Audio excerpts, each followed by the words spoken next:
Hello.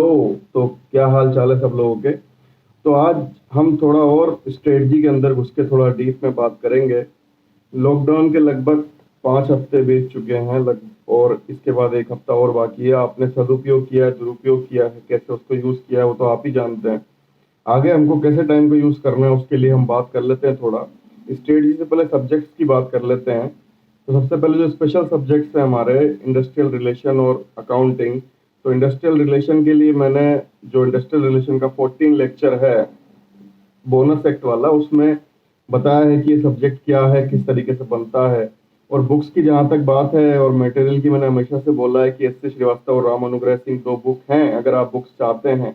वरना जो Telegram group पे पीडीएफ हैं और जो और चीज़ें हैं, ठीक है, वहाँ से भी आप अलग अलग से नोट्स बना सकते हैं। दोनों में से कोई सा भी तरीका फॉलो कर सकते हैं। अकाउंटिंग कैसे बनता है पूरा और उसकी कौन सी बुक्स हैं वो मैंने जो लेक्चर 4 है अकाउंटिंग का उसमें बताया है सारा। बाकी पॉलिटी, हिस्ट्री और सबके लिए मैंने अलग अलग बनाए हुए हैं लेक्चर्स, ठीक है। तो वहाँ से आपको पता लग जाएगा। तो देखिए, जो भी स्ट्रेटजी होती है, और एक सब्जेक्ट है हमारा सोशल सिक्योरिटी, जो बहुत सारे लोगों को समझ में ही नहीं आता है कि ये क्या चीज़ है, कहाँ से पढ़ना है। देखिए, सोशल सिक्योरिटी बेसिकली कुछ नहीं है, सामाजिक सुरक्षा। अगर कोई भी ऐसी स्कीम है गवर्नमेंट की जो समाज को सुरक्षा देने के लिए है, जैसे अभी एमजी नरेगा चल रही है, वो क्या है, महात्मा गांधी नरेगा, वो एक सामाजिक सुरक्षा स्कीम है, ठीक है। ये अभी जो 1,76,000 करोड़ का पैकेज दिया था, 1,76,000 का, वित्त मंत्री जी ने, वो क्या है, सामाजिक सुरक्षा है, प्रधानमंत्री गरीब कल्याण योजना के तहत, ठीक है। बीमा इस तरह के निकाले जाते हैं, अटल पेंशन, ठीक है, और बीमा जो सब आए थे, जीवन ज्योति वगैरह। तो ये सब बीमा है, कुछ भी है जिससे एक ऐसा तबका समाज का, सामाजिक सुरक्षा को अगर आप समझना चाहते हैं तो इतना सा ध्यान रखें कि अगर समाज कुछ नहीं भी करता है, कोई कुछ नहीं कर रहा है, तब भी गवर्नमेंट की तरफ से क्या सुरक्षा है। वो कुछ नौकरी करता है, मंत्री है, ठीक है, गवर्नमेंट में है, प्राइवेट में, कुछ भी करता है तो उसकी सुरक्षा है, वो कमा ही रहा है और वहां से वो बीमा कंपनी से भी, खुद का भी वो लेता ही समझदार था। लेकिन जो लोग समझदार नहीं है और कुछ नहीं कर रहे, उनको भी सरकार की तरफ से क्या है, नीति निर्देशक तत्वों के तहत आपको एक अच्छा समाज देना है।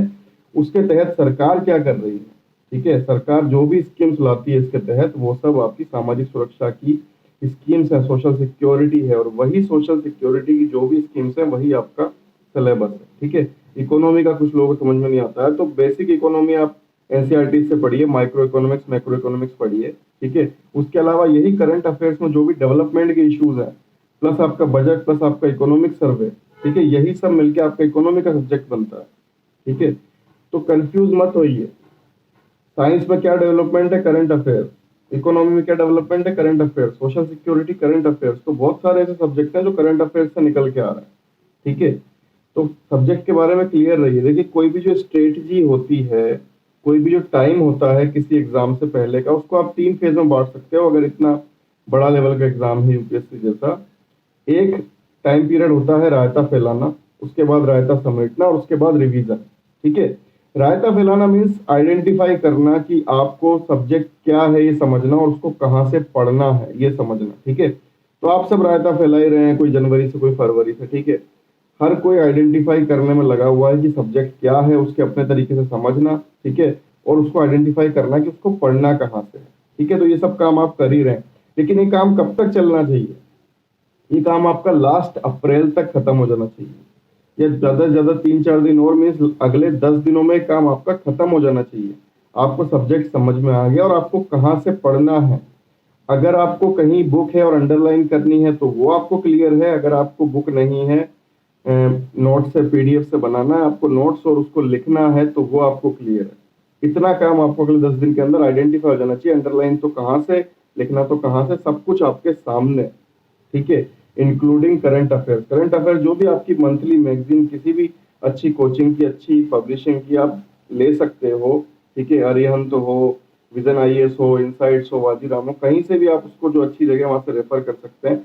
फिर मैं करंट अफेयर्स का जब भी मेरा लेक्चर आएगा उसमें बताऊंगा किस तरीके से उसको बांट के आपको पढ़ना है। अभी तक मेरा एक भी लेक्चर नहीं आया करंट अफेयर्स का, वो जो बस कोरोना से रिलेटेड था वही मैंने बनाया था, तो वो आपको पता लग जाएगा। लेकिन आप अपने लेवल पे उसको करते रहिए, ठीक है। ये जो सब्जेक्ट है, industrial relation, accounting, current affair, social security, history, polity, ठीक है, इकोनॉमी। ये 7 सब्जेक्ट से रिलेटेड आपका आइडेंटिफिकेशन अगले 10 दिन में हो ही जाना चाहिए कि आपको कैसे, कहाँ से पढ़ना है, कहाँ अंडरलाइन करनी है, कौन सा आपके पास हार्ड कॉपी अवेलेबल है उसकी आपको अंडरलाइन करनी है, कौन सा आपके पास हार्ड कॉपी अवेलेबल नहीं है और आपको उसके नोट्स बनाने हैं, ठीक है। उसके बाद में अगले 3 महीने में इन 7 सब्जेक्ट के 7 सब्जेक्ट्स के आपके नोट्स बन जाने चाहिए, रिटर्न में या अंडरलाइन जैसा भी, लेकिन जो आपको पढ़ना है वो अगले 3 महीने में आपके पास एक बार पढ़ लिया होना चाहिए आपका, ठीक है। एक बार आपका कोर्स हो जाना चाहिए जुलाई तक। उसके बाद अगस्त और सितंबर के जो 2 महीने हैं उनमें आप फिर से इन्हें 3 से 4 बार पढ़ेंगे अपनी एफिशिएंसी के आधार पे। जैसे पहले आपने 3 महीने में एक बार पढ़ा उसका मतलब नहीं फिर से आपको 3 महीने लगेंगे। अगली बार जब आप उसको पढ़ेंगे तो आप 20 दिन में कवर कर लेंगे, उसके बाद आप 10 दिन में कवर कर लेंगे, उसके बाद आप 1 हफ्ते में कवर कर लेंगे।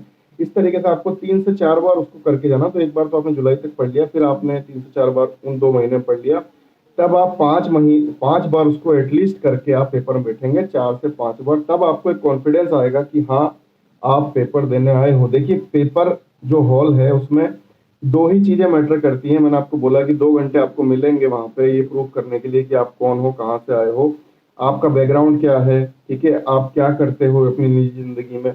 आपसे कुछ नहीं पूछ रही यूपीएससी, ठीक है। वहाँ एक एजुकेटर बैठे, किसी बड़ी सी कोचिंग का हेड बैठे, या फिर एक बच्चा बैठे जिसने आज तक पेपर नहीं दिया, उसको कोई फर्क नहीं पड़ता, उसके लिए सब बराबर है। वो सिर्फ उस 2 घंटे में जज कर लेगी किसमें कितना दिमाग है, किसमें कितना दम है, ठीक है। और उस 2 घंटे में सिर्फ आपके 2 चीजें ही काम आएंगी।